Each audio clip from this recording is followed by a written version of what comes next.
Willa, what are you doing?" Dalton Cruise's voice was a low, desperate hiss, but it was too late. Across the dimly lit restaurant, Aurora Graves, 7 months pregnant, felt a seismic shift in her world. The glint of a forgotten engagement ring on her finger felt like a cruel joke. That intimate, stolen glance, the hand on the small of the back, it sealed the truth. The millionaire's perfect life was a lie, and his pregnant wife was watching, heart shattering into 1,000 sharp pieces. The air inside L'Ombre was thick with the scent of white truffle and quiet ambition. It was the kind of restaurant where deals were closed with a nod and fortunes were subtly flaunted, a perfect theatre for the life Dalton Cruise had meticulously constructed. He, the undisputed king of cruise industries, a man whose net worth was measured in 9 figures, sat at a corner table, bathed in the soft, deceitful glow of a single brass lamp. But the woman across from him was not the one he'd sworn eternal fidelity to just 3 years prior. Willa Hayes was an architect of shadows and light, a symphony of cool, calculated perfection. Her hair, the precise shade of aged bourbon, fell in a sleek curtain around a face designed for magazine covers and high-stakes meetings. She wasn't just beautiful, she was the physical manifestation of Dalton's ambition, sharp, dangerous, and exhilaratingly new. "The Shanghai project is signed, sealed and delivered, Willa," Dalton said, his voice a low rumble of satisfaction, his fingers wrapping around a glass of deep ruby Merlot. He ignored the small, insistent buzz of his phone, which he knew was Aurora, his wife. He always ignored Aurora during these dinners. "You exceeded every metric. The bonus will be astronomical."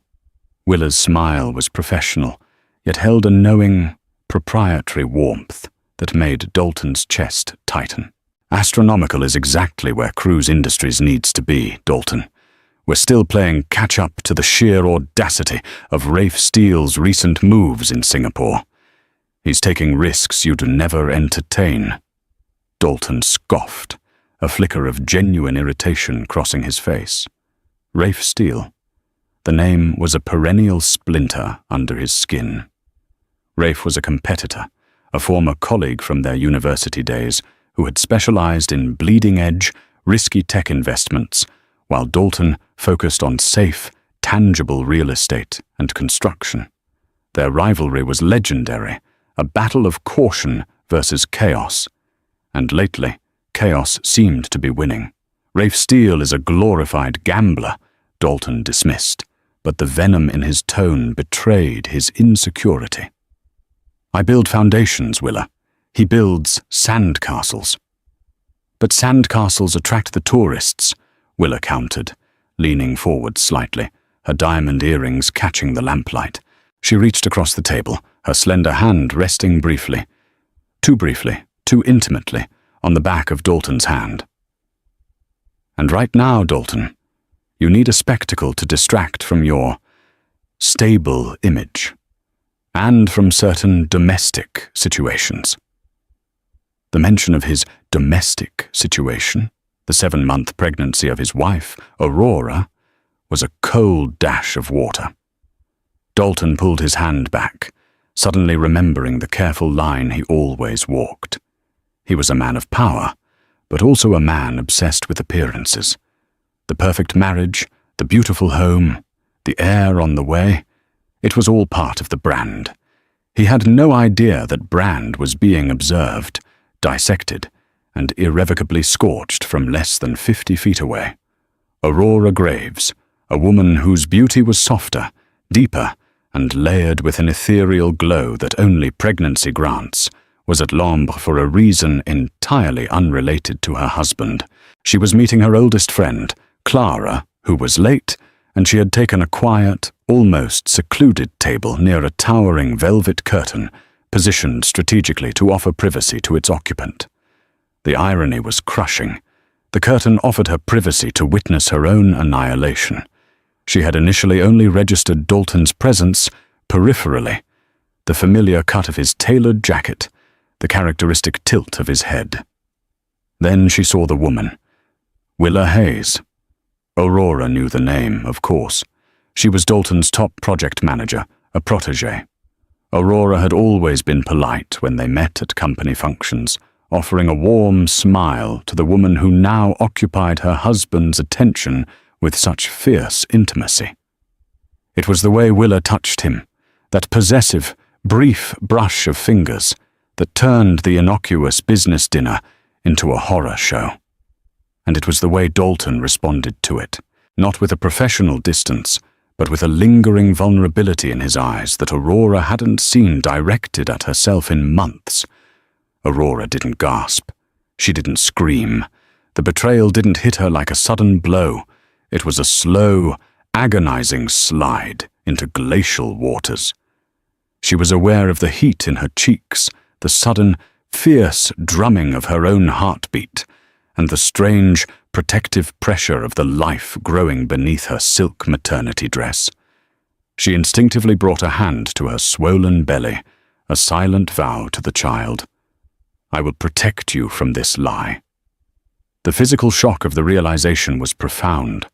A wave of nausea, sharper than morning sickness, forced her to grip the edge of the polished mahogany table. She wasn't looking at her husband. She was looking at a stranger, a perfectly groomed, self-serving automaton she had built her life around. Her phone vibrated again. A text from Clara. Stuck in traffic. So sorry. We'll be there in 20. Order wine. Wine. Aurora almost laughed, a cold, brittle sound that didn't leave her throat. She looked down at the menu, her eyes blurring over the extravagant prices, and found herself fixating not on the food, but on a detail, a discreet exit sign, glowing red near the kitchen. She knew she couldn't confront them here. Not now. The sheer spectacle would be humiliating, and Dalton was a master of managing appearances. He would spin it, lie, gaslight, and she would be the hysterical pregnant woman who ruined his crucial business dinner. No, she needed evidence. She needed clarity, and most of all, she needed control. Grabbing her phone, her hands surprisingly steady, she activated the camera. She zoomed in, framing Dalton and Willa perfectly, the shared smile, the tilt of their heads, the undeniable connection. She took a series of photos, each shutter click an invisible, silent hammer blow against her marriage, archiving the moment of destruction. Then she focused on their conversation, catching phrases only the waiter, who was pouring water nearby, could hear. Private yacht. Next month. Discreet arrangements. The confirmation was brutal and undeniable.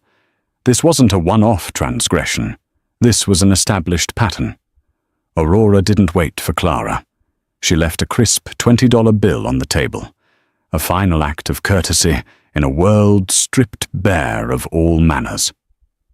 Pushing back her chair with practiced, elegant ease, she walked toward the discreet exit, her back straight, her spine suddenly rigid with a steel she hadn't known she possessed. She walked right past Dalton's table, her profile to him, her gaze fixed straight ahead, as if he were a ghost, an irrelevance. Dalton, momentarily distracted by Willa recounting a humorous detail about the Shanghai deal, never saw her. Aurora reached the side street, the cool autumn air a shock against her flushed skin. She leaned against the rough brick wall, taking slow, deep breaths, not allowing the tears to come. She felt the heavy, pulsating awareness of her child. This is not the end of my story. This is the beginning of his reckoning. She pulled out her phone and scrolled past the fresh, damning photos. She scrolled through her contacts, past Dalton, husband, past Clara, bestie, past hundreds of high society connections, until she found the one number she hadn't dialed in over 5 years, a number associated with a past life she had tried to bury under a mountain of wealth and social standing. The screen lit up, showing a simple, powerful name. Rafe Steele. She pressed call. The connection was immediate, the voice on the other end a surprise, deep, resonant, and alert. "Hello?" Rafe answered. "Rafe, it's Aurora, Graves. I need to talk to you about Dalton." Her voice was steady, void of emotion, the kind of voice one uses when addressing a potential business partner about a hostile takeover. A pause on the other end, heavy with surprise. Then, the sound of a slow, calculating smile. "Aurora, I heard you were expecting. Congratulations. As for Dalton, I'm always interested in talking about him. You know where to find me." Aurora hung up, the chill of the evening settling deep into her bones. She wasn't just a scorned wife anymore. She was a woman with nothing left to lose, and she had just reached out to her husband's most dangerous rival. The game had changed. The drive home for Dalton was a symphony of self-justification played against the backdrop of an expensive German engine. Willa had been dropped off at her luxury downtown apartment, a kiss exchanged with practiced ease in the shadowed car, a kiss that tasted of entitlement and the thrilling intoxication of risk. He entered the sprawling, minimalist mansion he shared with Aurora, a testament to his success, all sharp angles and unforgiving marble, and found it disturbingly silent. Too silent. Aurora was not in the kitchen, organizing the next day's meal plan. She was not in the living room, sketching nursery designs. She was in their bedroom, seated at the vanity, framed by the floor-to-ceiling windows that looked out over the glittering, uncaring city.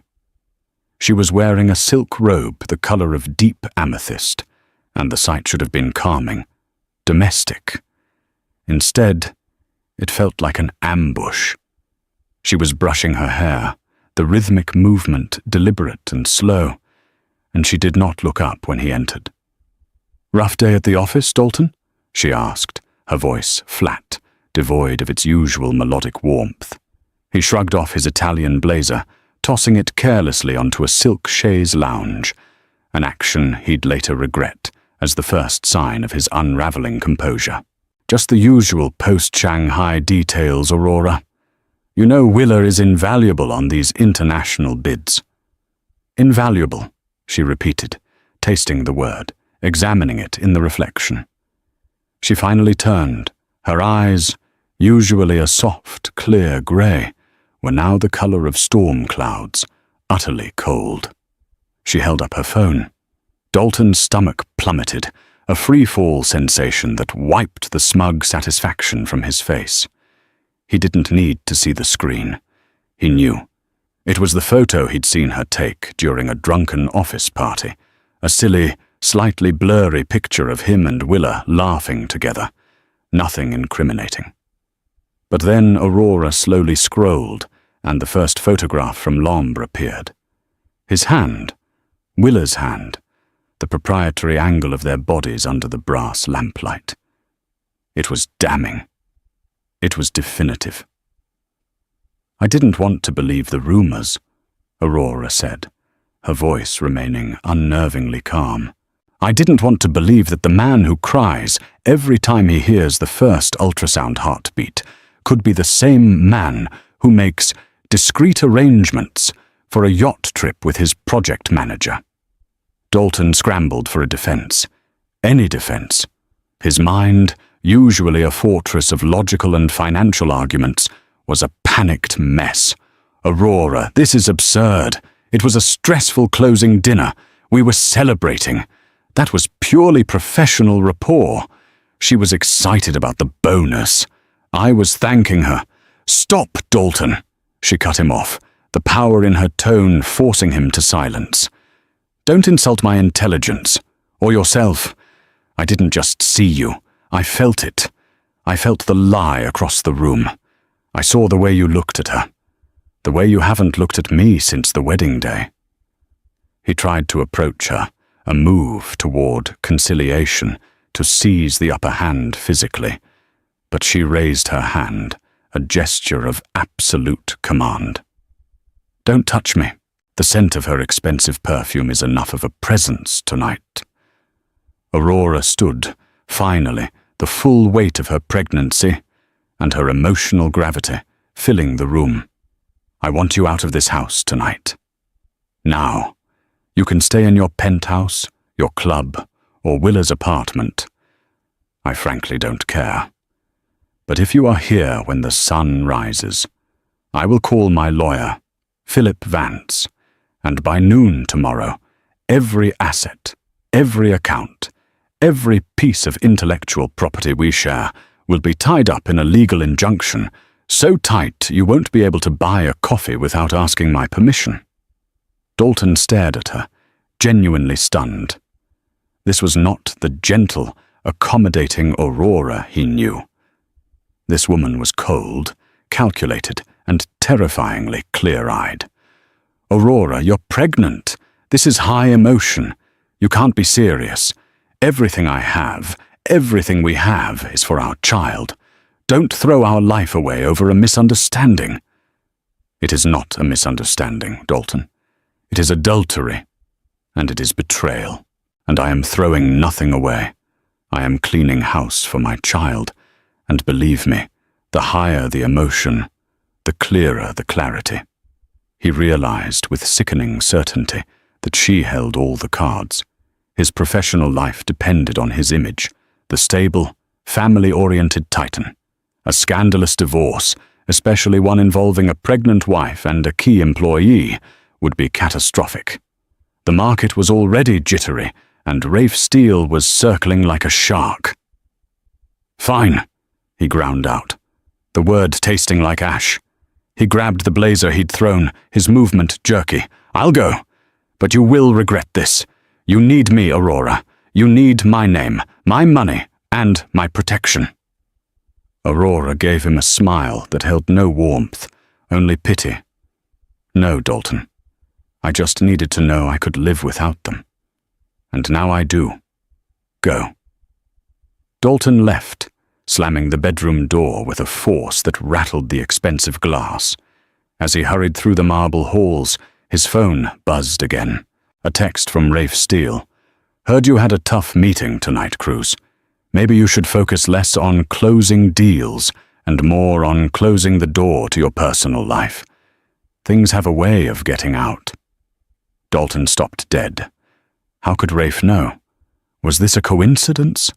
Or was the rivalry far more personal and invasive than he'd ever suspected? The thought was chilling, adding a layer of paranoia to his already spiraling panic.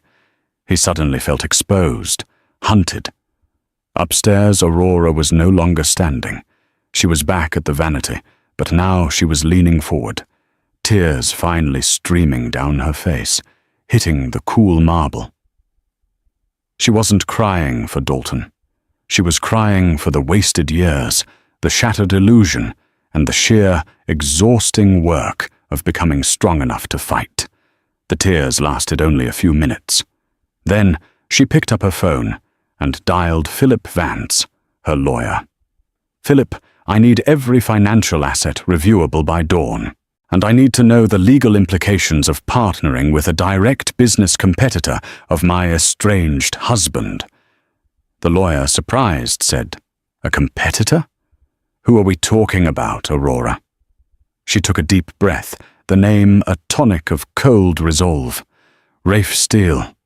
I need to know if I can use his ambition to destroy Dalton's, and I need to know how to do it without him destroying me first." Aurora spent the night in a state of suspended animation, moving with the cold, meticulous precision of a forensic scientist documenting a crime scene. She began by consolidating her emotional resources. She knew the next few months would be brutal, a high-stakes chess match where her opponent held all the initial pieces. Her only advantages were her intimate knowledge of Dalton's insecurities and the sheer unpredictability of a woman scorned who was also legally protected. By 4 a.m., she had downloaded, backed up, and printed out all the evidence. The photos, the text messages, and a decade's worth of financial data she had passively managed as the supportive wife. Dalton, trusting and arrogant, had given her access to nearly everything, believing she would never understand, or more importantly, care enough to look. The dawn broke over the city, casting long, sharp shadows across the bedroom floor. It was a new day, and Aurora was a new woman. The meeting with Philip Vance, her lawyer, took place at a sterile, discreet office building, blocks away from Dalton's tower. Philip, a tall, pragmatic man in his early 60s, listened to Aurora's calm, almost detached recitation of events, his initial skepticism dissolving into grim professional recognition. Dalton is a master of compartmentalization, Aurora. He will fight you on every line item, not for the money, but for the principle of control. And frankly, because a major divorce scandal right now could trigger a severe market reaction against Cruise Industries, Philip stated, organizing the printouts on his desk, especially with Rafe Steele breathing down his neck. Aurora leaned forward. That's where we start, Philip. Rafe Steele. I contacted him last night. He was receptive. Philip frowned, tapping a pen against his chin. Rafe Steele is unpredictable. Brilliant, but unpredictable. He and Dalton have a history, dating back to their first venture that went sour. They despise each other, but they also understand each other's financial playbooks better than anyone. Exactly, Aurora confirmed. Dalton's weakness is liquidity right now. He sank a massive portion of available capital into the land deal for the new corporate headquarters, a personal vanity project. If Rafe can hit Cruise Industries' stock price at the right moment, Dalton won't be able to cover his margins without liquidating personal assets, like this house, and that will hit him hardest. You're talking about an indirect hostile maneuver, Aurora. You want Rafe to act as your financial weapon. It's brilliant, but incredibly risky. Are you prepared to share your intimate knowledge of Dalton's finances with his most aggressive rival? Aurora met his gaze, her expression resolute. I'm prepared to do whatever it takes to ensure my son is born into a world free of Dalton's lies. Besides, Rafe and I have a history too, Philip. A history that Dalton conveniently erased from his narrative. Philip looked surprised. A history? We were briefly engaged 10 years ago before I met Dalton, Aurora admitted, the confession feeling like she was pulling a long-forgotten arrow from her heart. It ended because Rafe was already chasing his chaotic dream, and I was chasing the illusion of stability that Dalton offered. It was amicable, just a realization we wanted different things. But the connection, the trust, is still there. More than I ever had with Dalton, apparently. Philip adjusted his tie, suddenly energized. That changes things. Rafe will listen to you. He won't just see a scorned wife. He'll see an opportunity and a chance for personal vindication against Dalton. But we need a clear, legal framework. You cannot be seen as colluding directly to manipulate the market, or you'll face serious repercussions. Then we structure it as a consultancy, Aurora proposed, already ahead of him. I become an independent advisor on high-net-worth real estate assets. Rafe wants to diversify his tech portfolio with smart, foundational investments, the kind of investments I know Dalton is currently vulnerable in. I give him the map to Dalton's blind spots. He gives me leverage in the divorce settlement. Philora spent the rest of the day creating a bulletproof strategy, focusing on 3 key targets: the land for the new HQ, the sale of a key subsidiary in the Balkans, and, most importantly, Willa Hayes. Willa is more than just an affair, Philip. She is a key operational manager. If she leaves Cruise Industries, the Shanghai project, and several others, will falter. She is Dalton's strength right now, We must remove her. Legally, we can't touch her, Aurora. No, Aurora agreed, a predatory glint entering her eyes. But Rafe can offer her a career trajectory that Dalton can't. Willa is ambitious, Philip. She doesn't just want Dalton's affection, she wants his power. If Rafe offers her a position with more power, less sexual drama, and better future stock options, she'll switch allegiance. And that will be the psychological blow that Dalton won't recover from. As the meeting wrapped up, Aurora prepared for her second, and more crucial, meeting of the day. Rafe Steele. She drove to his office, a stark contrast to Dalton's marble fortress. Rafe's headquarters were in a revitalized industrial space, all exposed brick, vintage leather, and chaotic energy. When she was ushered into his office, he rose immediately, his height dominating the room, his presence magnetic.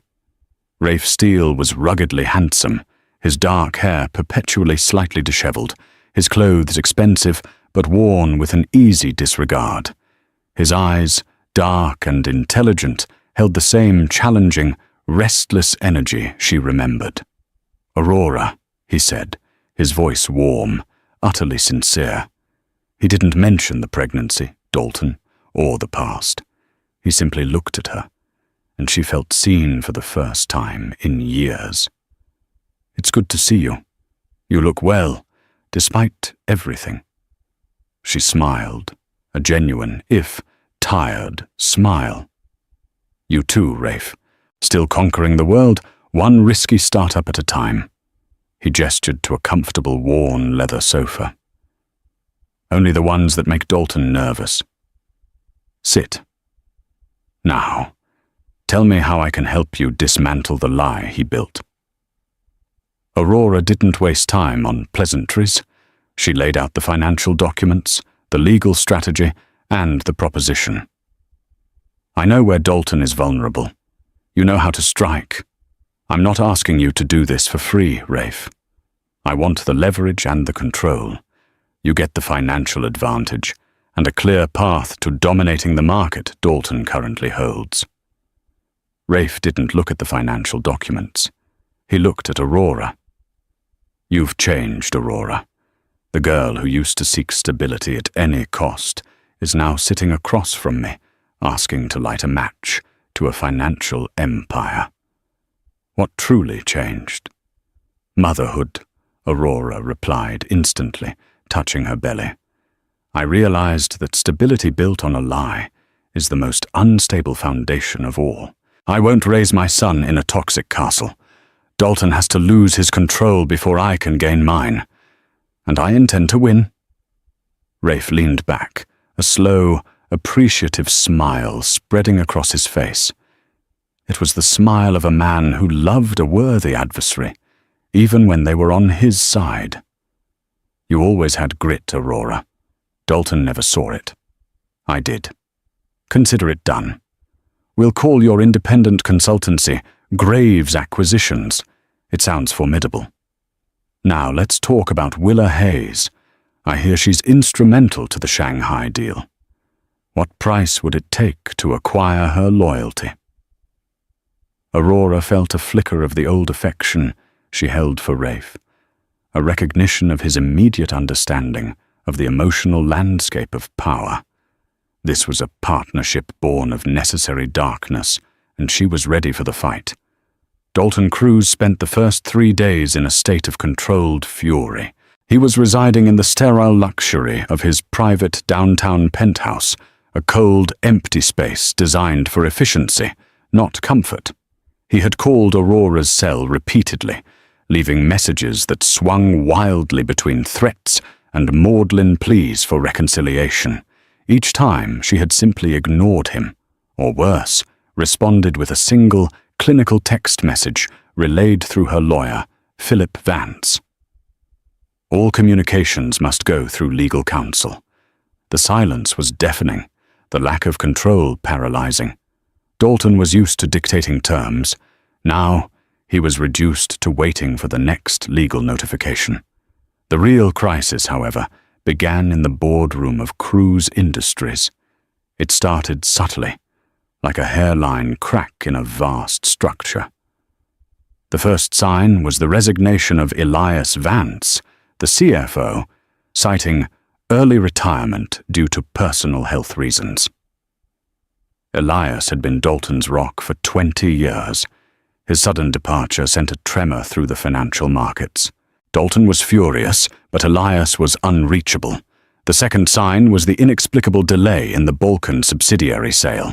A key foreign governmental approval, which had been promised for weeks, was abruptly halted due to new environmental concerns raised by an anonymous, highly informed NGO.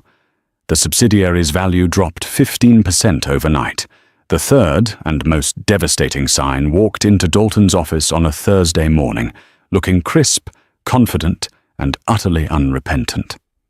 "Dalton," Willa Hayes said, placing a heavy sealed envelope on his mahogany desk. "I'm resigning, effective immediately. I've completed all my essential handover notes for the Shanghai project. You'll find them in the brief." Dalton stared at the envelope, then at her. His face went slack with shock, the color draining away. "Resigning? Willa, what in God's name are you talking about? We just closed Shanghai. We're about to launch the London bid. Your bonus is processing." Willa remained standing, her posture flawless. "The bonus is appreciated, but insufficient.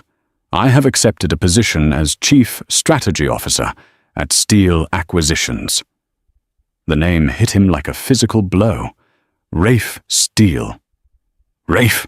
Dalton roared, leaping out of his chair, sending a pile of quarterly reports scattering across the floor. "You're leaving me, leaving everything we built, to work for that snake? He's a wildcat, Willa. His firm will crash and burn in 6 months." Willa's eyes were cool. "Rafe offered me equity and control, Dalton. You offered me a desk and a discreet affair. My ambition is higher than that. He sees my potential. You saw a subordinate who was useful both in the boardroom and the bedroom. That's the difference. You betray me for a title?" Dalton was incredulous, stung not just professionally, but personally. Willa smiled, a genuine flash of calculated ruthlessness. "I betray you because you betrayed your entire life, Dalton. Aurora is pregnant. You had everything, and you still risked it for a distraction. That shows weakness, and weakness in our world is unforgivable. Rafe doesn't have a pregnant wife to hide from the public. He has transparent ambition. I prefer transparency." She paused, turning toward the door. "Oh, and one more thing. Graves Acquisitions, Aurora's new independent consultancy, is handling the real estate asset diversification for Steel Acquisitions. She's advising Rafe, Dalton. She knows your balance sheet better than your own CFO. Elias didn't retire. He became an advisor to Rafe as well. Good luck closing that London deal without an operations lead or a CFO." Dalton didn't respond. He couldn't. He watched Willa walk out of his office, the click of her heels echoing through the sudden, terrifying silence of his defeat. He sank back into his chair. The world spinning. Aurora. Rafe. Willa. They were coordinating. His wife hadn't just discovered the affair. She had weaponized it, using his deepest, darkest secret as the fuel for his financial implosion. A frantic call to his legal team confirmed the nightmare. Aurora's lawyers had filed for separation, citing irreconcilable differences with an intimidating dossier of evidence, which, though not yet public, gave her massive leverage in the equitable distribution of assets. Crucially, they had also filed an injunction against the sale of the Balkan subsidiary, using the newly emerged environmental concerns to demand a comprehensive, court-mandated audit before any further movement. The market reacted immediately. Rumors, subtle at first, then escalating, began to sweep through financial news feeds. Internal turmoil at Cruise Industries, Executive departures amidst potential legal action? Is the Shanghai project stable? The stock price dipped 5%, then 8%. Dalton watched the ticker on his monitor with a growing sense of dread.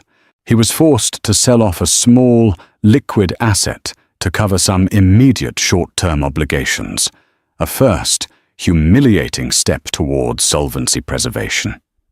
He knew what Rafe was doing. Rafe wasn't trying to buy Cruise Industries.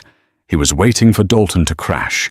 He was waiting for Dalton to fail a margin call, forcing him into a fire sale of his best assets, which Rafe would then scoop up for pennies on the dollar. Dalton realized he was facing not a divorce, but a hostile takeover orchestrated by his own wife, using his greatest professional enemy as her general.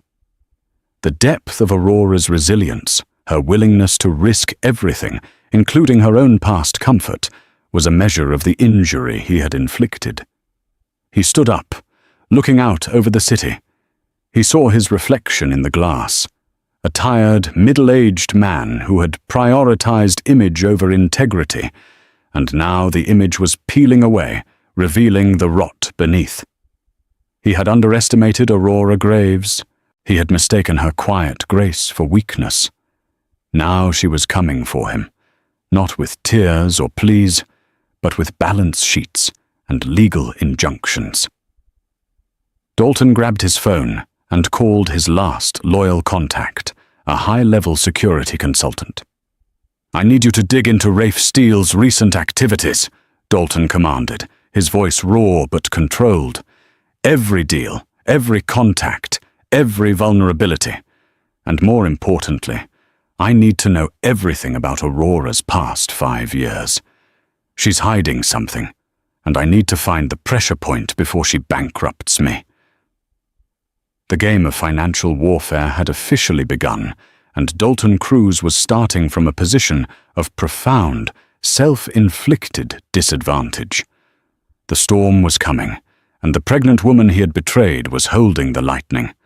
The alliance between Aurora Graves and Rafe Steele, while professionally devastating to Dalton, carried its own delicate weight. Rafe's office, once a place of old affection, was now a high-powered war room. Yet the ghosts of their past engagement refused to be entirely silenced. A month into the divorce proceedings, Aurora found herself spending nearly as much time with Rafe as she had with Dalton during the early days of their marriage. They analyzed Dalton's ledger sheets over late dinners, the intense concentration of their collaboration often leading to moments of comfortable, familiar silence. One evening, staring at a complex flowchart detailing the financial ties between Cruise Industries and its vulnerable subsidiary, Aurora looked up and found Rafe watching her, his expression unreadable. "What is it?" she asked, her voice tired. The stress of the financial maneuvers and the hormonal shifts of late pregnancy were taking their toll.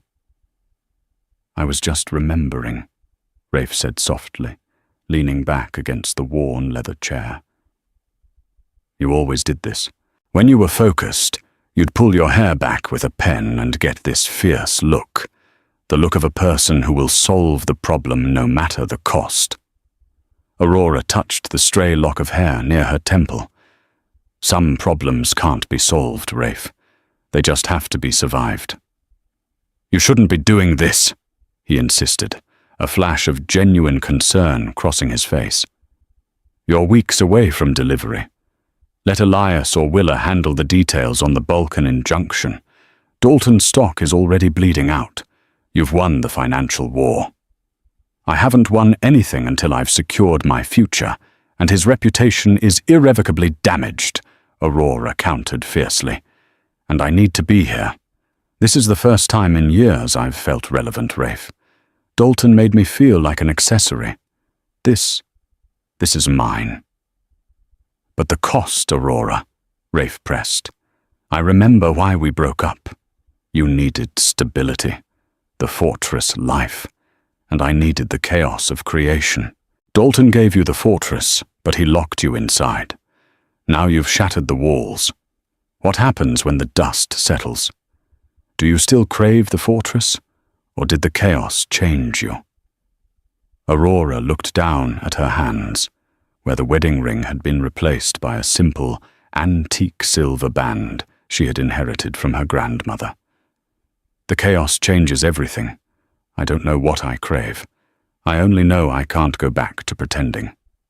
Rafe stood, walking around the desk to stand beside her. He didn't touch her, but his presence was a warm weight. There's something you need to know about Dalton. Something from our university days. Something he paid handsomely to bury. Aurora looked up, instantly alert. Tell me. It wasn't just a rivalry. That first venture, the tech startup we founded, it was brilliant. It failed, but not because of bad investment. It failed because Dalton found a vulnerability in the security platform, a zero-day exploit. He used it to sink the company, tanking the initial public offering, and then bought back all the assets for nearly nothing, paving the way for cruise industry's first major acquisition. It was an illegal pump-and-dump scheme. He threw me under the bus and I almost faced fraud charges. The only reason he got away with it was a perfectly crafted paper trail he'd designed to implicate only me. He used you as his stability alibi during the investigation. The revelation was a gut punch that transcended the pain of the affair. The affair was about passion and disrespect. This was about fundamental rot. Dalton hadn't just betrayed her emotionally. He had built their entire empire on a foundation of criminal deceit and professional sabotage. I was his alibi, Aurora whispered, her breath catching. You were his perfect pregnant accessory, Rafe stated, his voice heavy with grim certainty. He needed a wife who looked loving, stable, and completely ignorant of finance. He needed a perfect life to distract from his criminal past. The air in the room seemed to constrict around Aurora.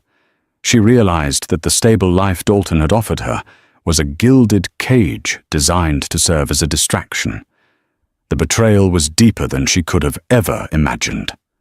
Suddenly, a loud, insistent knocking rattled the steel door to Rafe's office.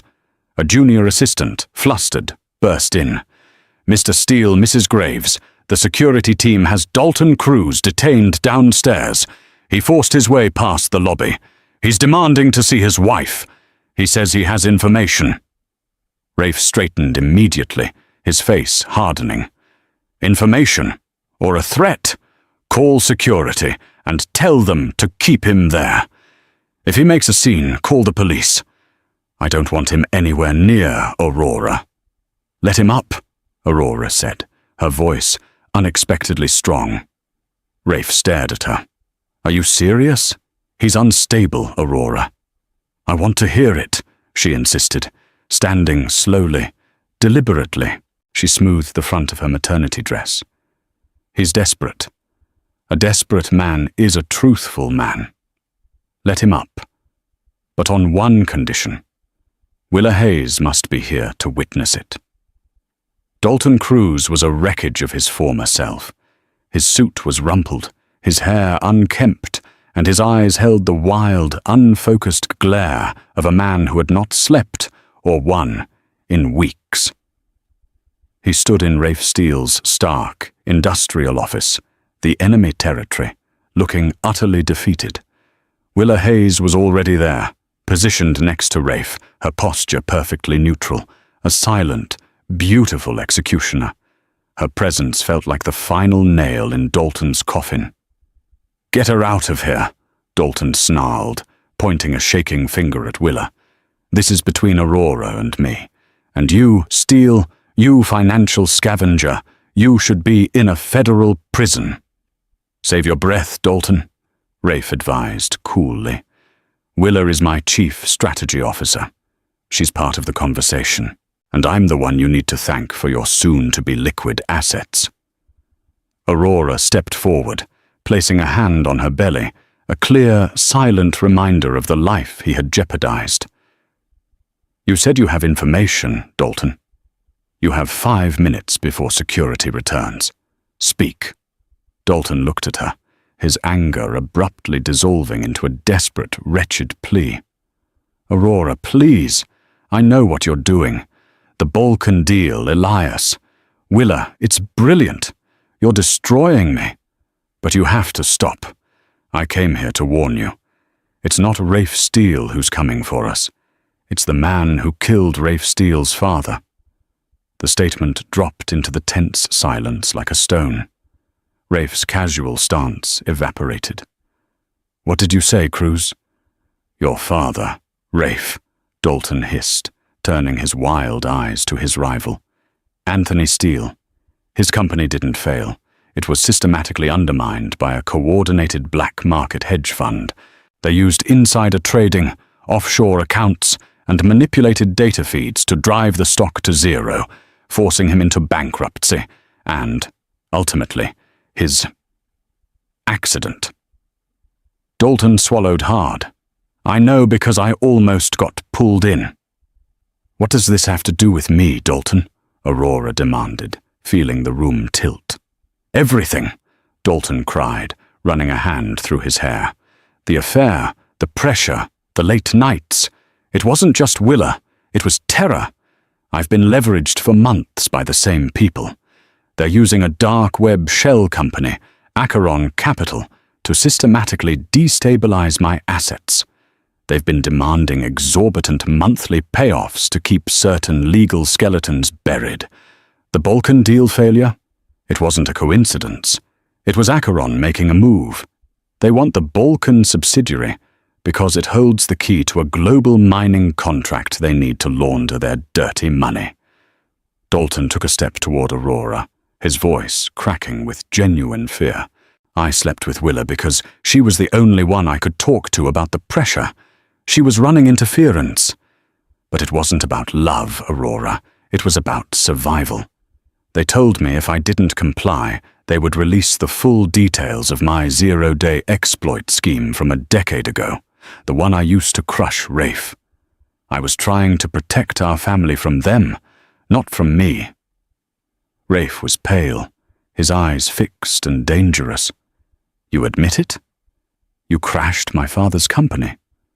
"I admit I took advantage of the crash they caused," Dalton screamed. "I'm a bastard, Rafe, but I'm not a killer. I was just a young, greedy opportunist who leveraged their mess. But now they want more. And by attacking Cruz Industries, Aurora, you've made us both vulnerable targets. You think Rafe is dangerous. Acheron is lethal. They control judges, politicians, and they don't do divorce settlements. They do silence." Willa Hayes, silent until now, finally spoke, her voice steady and controlled. "He's telling the truth, Rafe. Acheron has been pressuring Dalton. They knew about the zero-day exploit. They used it to force his hand in the Balkans. When I realized he was crumbling, I contacted Rafe. Not for a job, but for protection. I've been funneling internal information to the SEC about Acheron's activities for months. My move to steal acquisitions was a strategic necessity to avoid being caught in Dalton's implosion. The twist was breathtaking. Willa wasn't the conniving mistress. She was an asset, a corporate whistleblower maneuvering for survival and justice. Aurora stared at Dalton, a fresh, cold horror washing over her. The foundation of the betrayal had shifted. It wasn't just a husband's infidelity.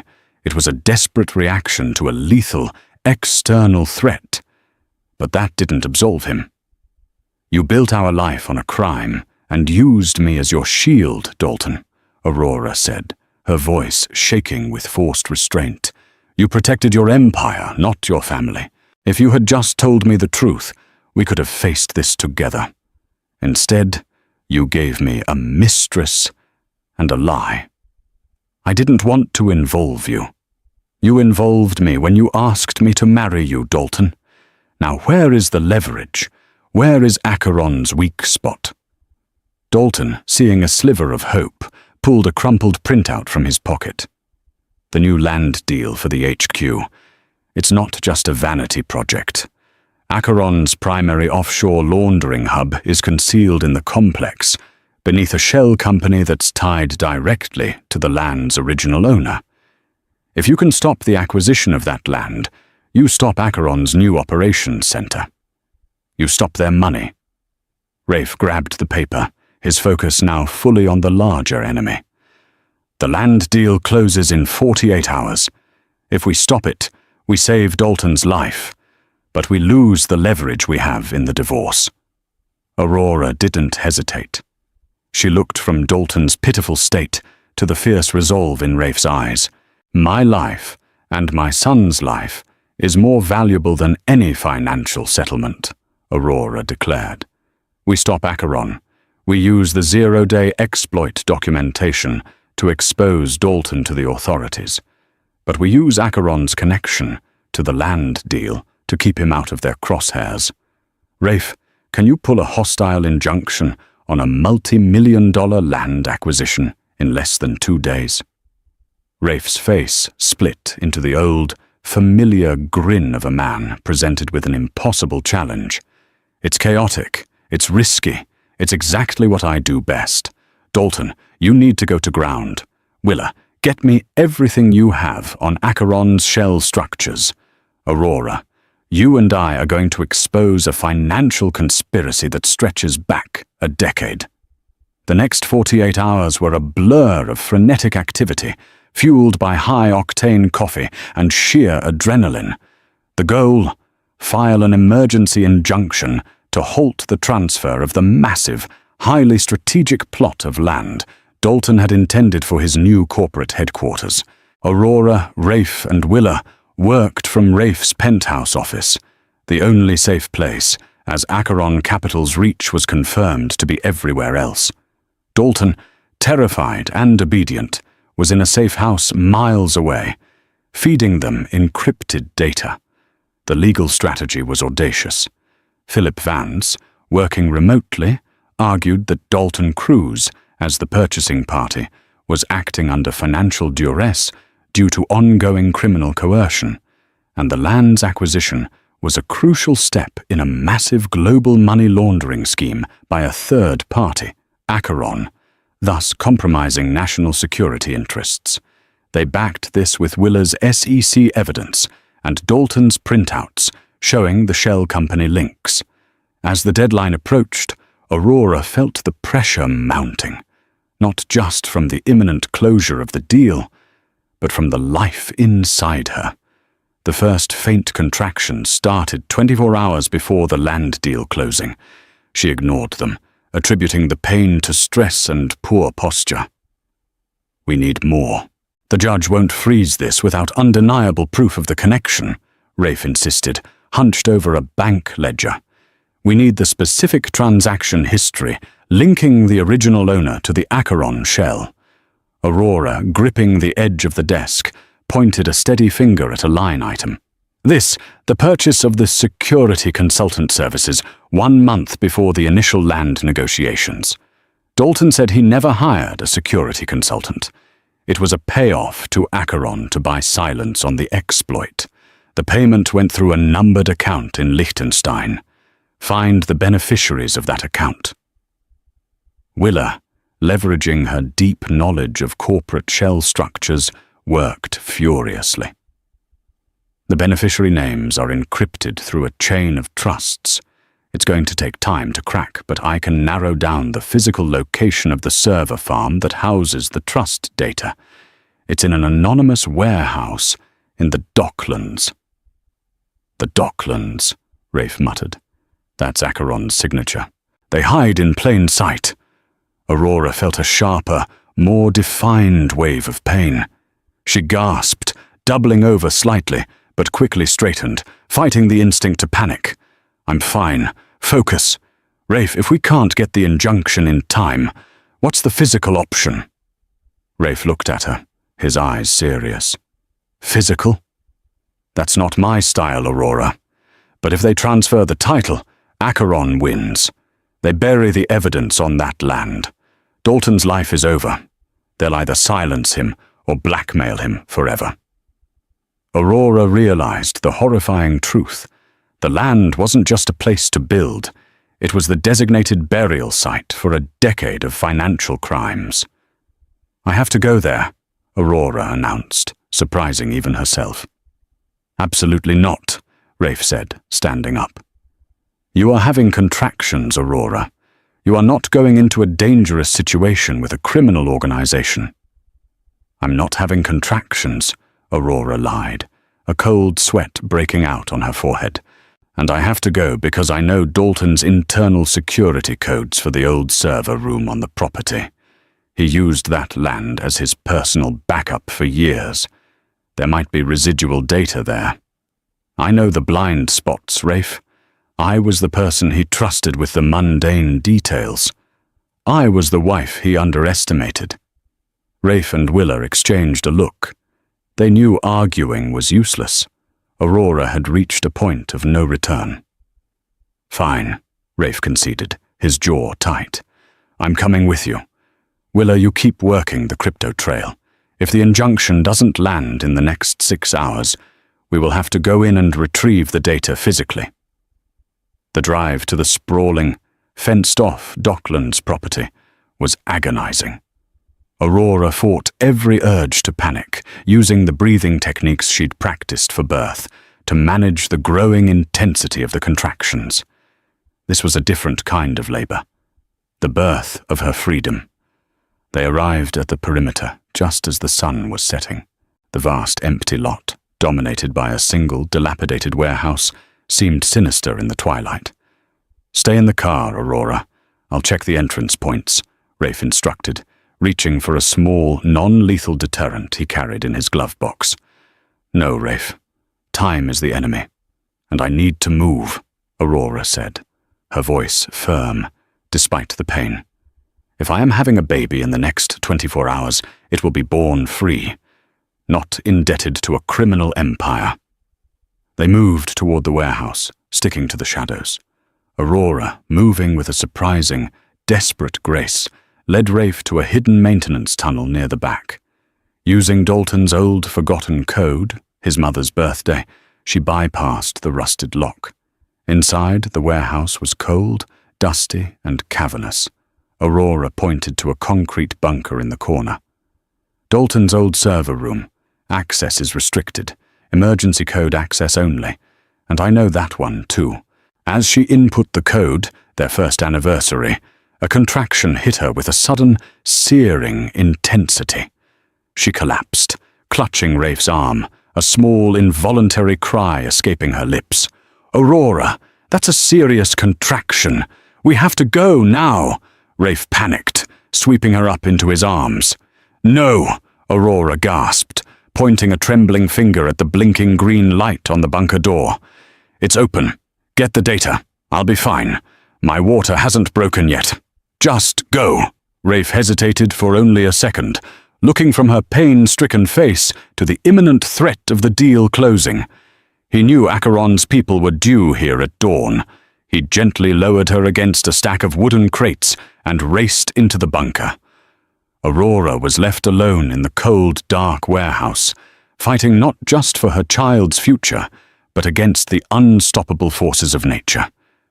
Rafe was inside the bunker for what felt like an eternity, Aurora relying entirely on her prenatal breathing and a fierce, primal will, watched the darkness, listening to the echoing sounds of her own shallow breaths and the increasing intensity of her contractions.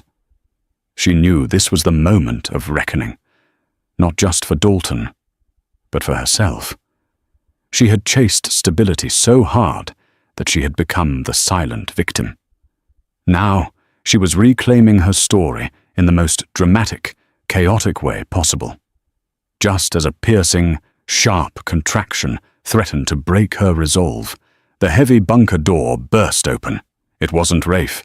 It was Dalton. He stood there, panting, his face covered in soot and sweat, having driven from the safe house, paranoia finally winning over obedience.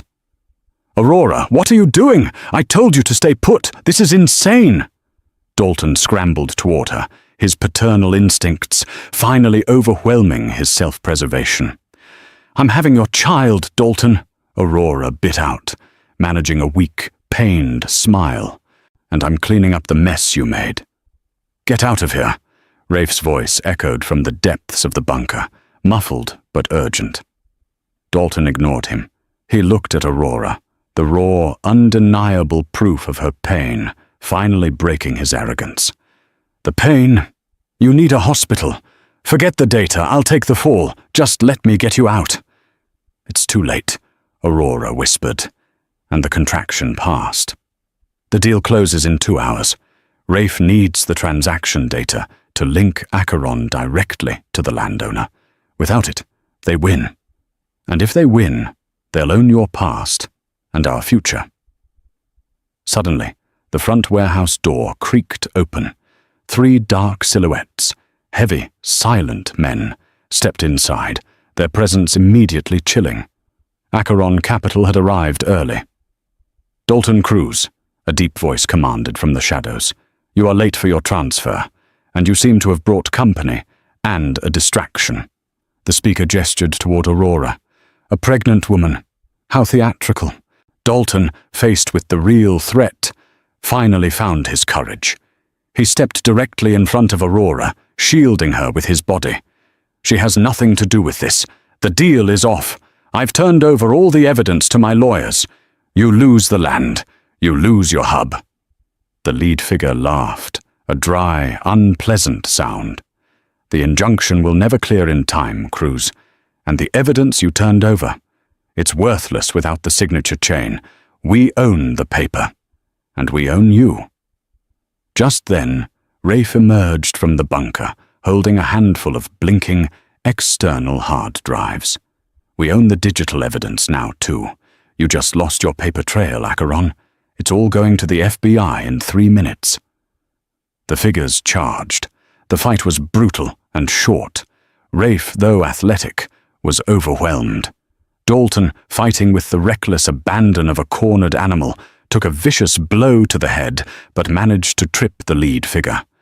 Aurora, seeing her chance, moved.